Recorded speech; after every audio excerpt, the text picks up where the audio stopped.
Hi, I'm Dave, this is Dave's Weird Project. In this video, I'm participating in a challenge by fellow YouTuber earthmanbrick. It's a December challenge. I'm a little bit late, sorry, but let's check it out. I think it's going to be fun. The goal of this challenge was to create a kind of scene of oppressive, sinister darkness. At least that's how I interpreted it. So I'm starting out by making a simple house. We're just going to start out with some cardboard and make a nice little house frame. And then I wanted a fairly high peaked roof, so I measured a vertical line that was 1.5 times the height of the walls. And then cut out these triangles that are going to go on either end of the frame. I cut out some supports from square dowel and used them to glue the bottom of the frame together at right angles, and just some hot glue.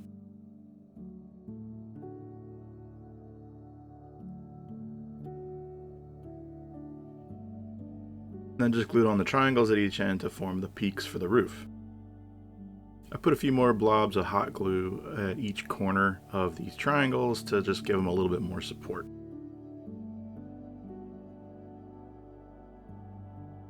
My original idea for constructing the roof proper was just to use some cereal box cardboard, actually I think this is pizza box cardboard, but anyway, to form the base, and then I would glue all the shingles on and have some missing spots here and there with a little bit of sort of lumber detail underneath. You gotta have a chimney and a fireplace if you're gonna live in a medieval cottage. So I cut mine out from this, I think this is called EVA foam, it's basically playmat foam. And I just cut it out. It's easy to cut, works really well.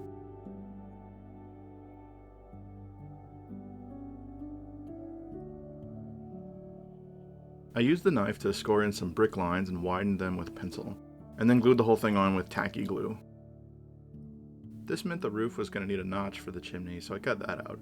I did a lot of things kind of in reverse order on this, and hopefully it doesn't show. I cut 2 windows on each long side and 1 at the front of the house.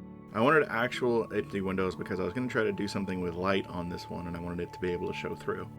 I also cut out a door hole, is that the term? Anyway, I cut one out. I am not quite 100% sure I needed to, but I did. For making the door and some kind of raw lumber trimming around the house, I used this craft foam. It's pretty soft, and it's got an adhesive backing, which makes it really easy to put on. And to make the wood grain, at first I was going to use like a wire brush going over pretty harshly to cut into it, but it didn't do too great, so I ended up just using the knife to just score lines very quickly, generally parallel but not being too precious about it, to make kind of varied wood grain. Then I started cutting strips of different thicknesses, thicker for the major trim and then thinner for like minor trim and the trim around the windows. Having the adhesive backing on this was so nice. Saved me so much time not having to apply glue to every single thing. Once all the trim was on, I wanted to texture the walls, so I mixed in some coarse sand into some Mod Podge. This sand is the only kind I have. I don't have any good fine stuff, and I'm not quite 100% sure I like the results. I cut out these tiny little brace shapes to go on the door. They're going to get painted up as metallic, and just to give it that kind of, door look.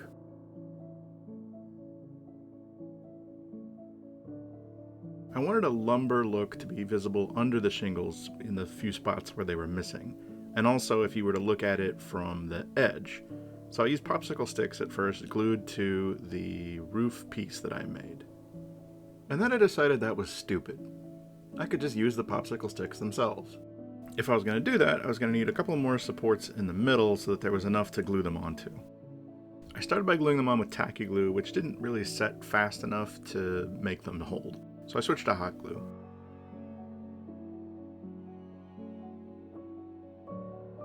I'm not being very precise or careful with the length of these sticks, more just making sure that they're kind of evenly spaced, that there's gaps between them that show that, there's different pieces of lumber here.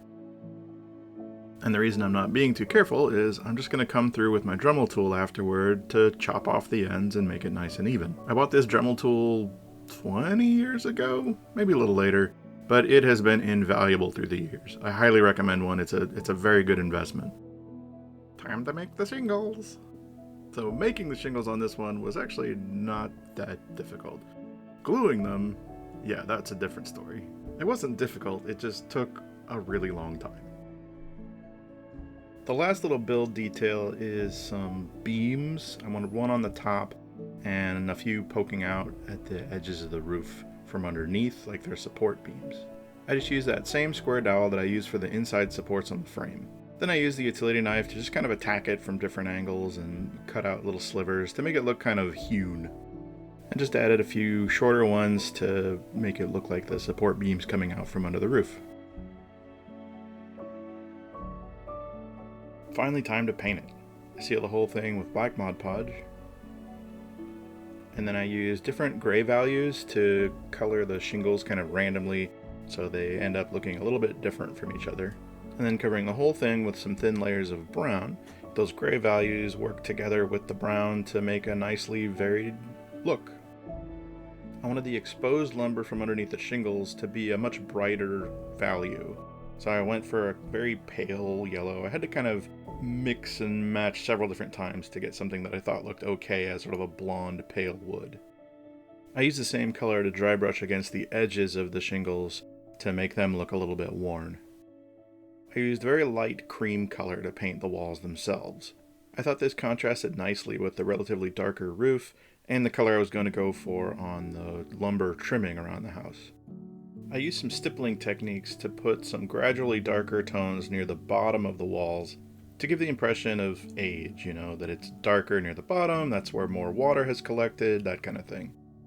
I used black paint to neaten up the trim and some other spots that got some lighter paint on them. And then I mixed up this nice reddish brown, that's what I'm going to use for the trim, and I really like how that came out.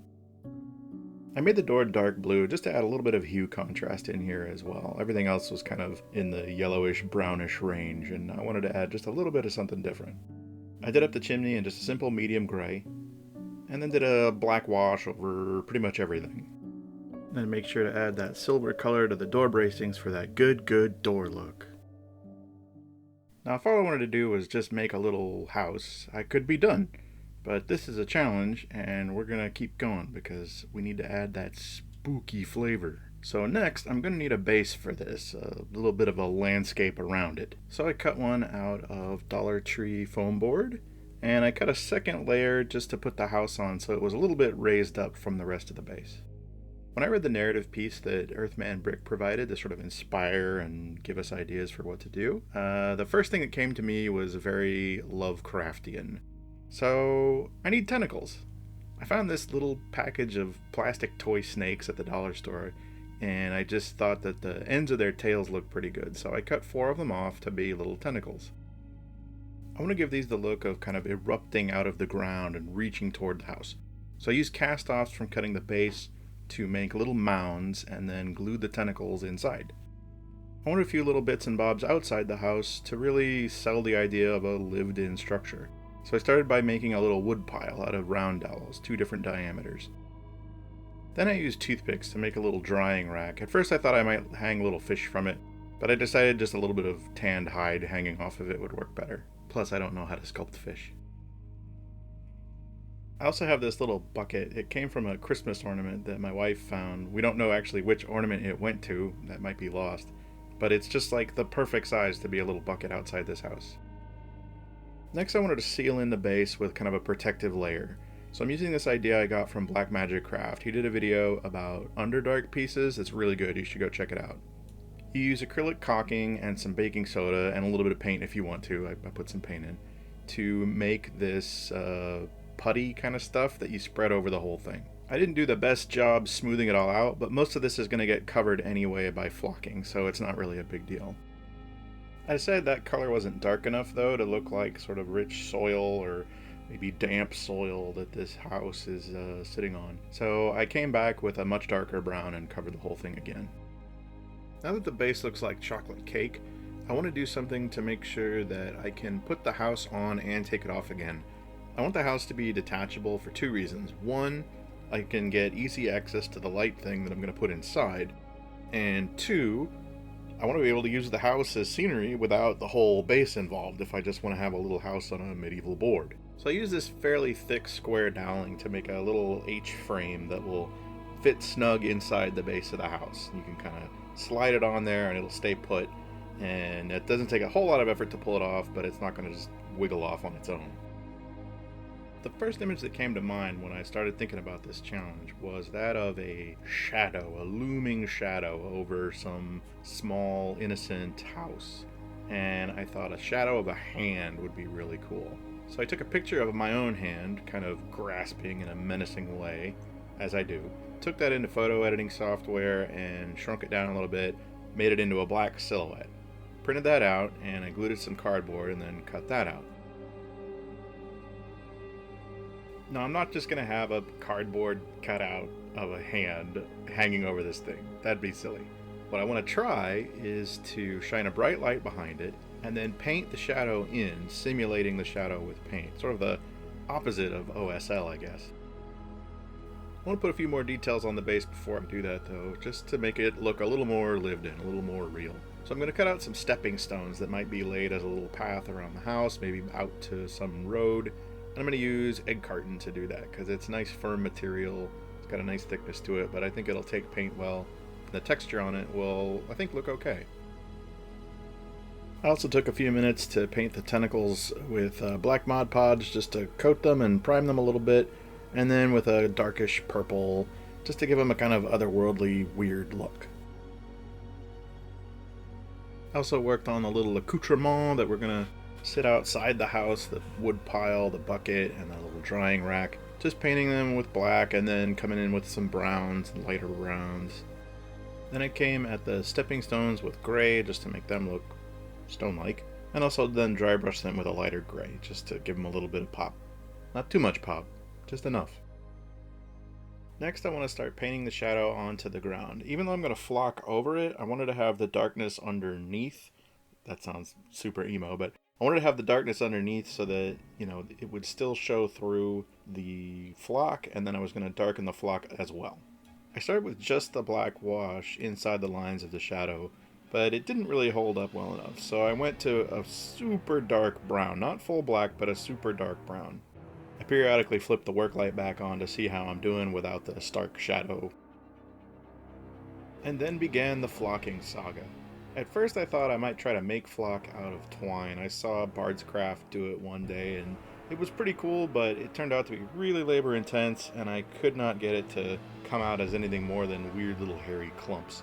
My amazing wife then gave me an early Christmas present, some flock that had been on my wish list of crafting materials. So I just used that. Watered down PVA, spread around, sprinkled the flock on it, and it looked great. I wanted to seal over it with some sprayed on PVA water mix. So I got a cheap empty spray bottle and mixed up some diluted PVA, and that's when the fight started. The mix came out in a pretty hard stream and knocked most of the flocking around, caused it to get all clumped up. So I lost a corner of the flocking, and yeah, that was not fun. I tried a couple different combinations of, dilution and different bottles, and I couldn't get it to work. I found this little adhesive spray at the Dollar Tree and thought, well, it's $1, I'll try it. And it worked great. The seal at the end was pretty good. I could run my finger over it and not knock anything off, and it worked great. It did take a little while to fully dry, but that's okay. While it was drying, I took the time to put the finishing touches on the house, specifically the lighting thing that I wanted to do. I got a little tea light and I was going to glue it inside, but I wanted to cover the insides of the windows with this light diffusing fabric first. That way the windows would look sort of frosted, but you'd still see the light coming through. And then I glued in the light. It's just one of these little LED tea lights. I hot glued it, at first gluing it to both the back wall and one of the side walls by mistake. Then I remembered the H-frame, and it wouldn't fit if the light was up against the wall, so I had to quickly roll it over so it was in the middle of the back wall.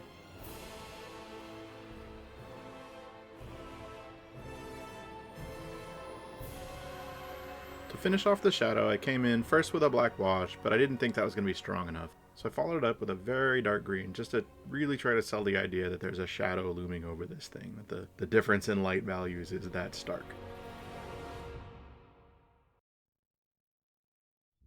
An unsavory dark winter encroaches, where an unusually mysterious phenomenon occurs, causing a long and icy perpetual night. It is unknown what circumstances resulted in the sun to become obscured, and defies all known science and reason. The chilling silence and constant shadow starts to affect people's minds with dread, and in some few cases, complete insanity.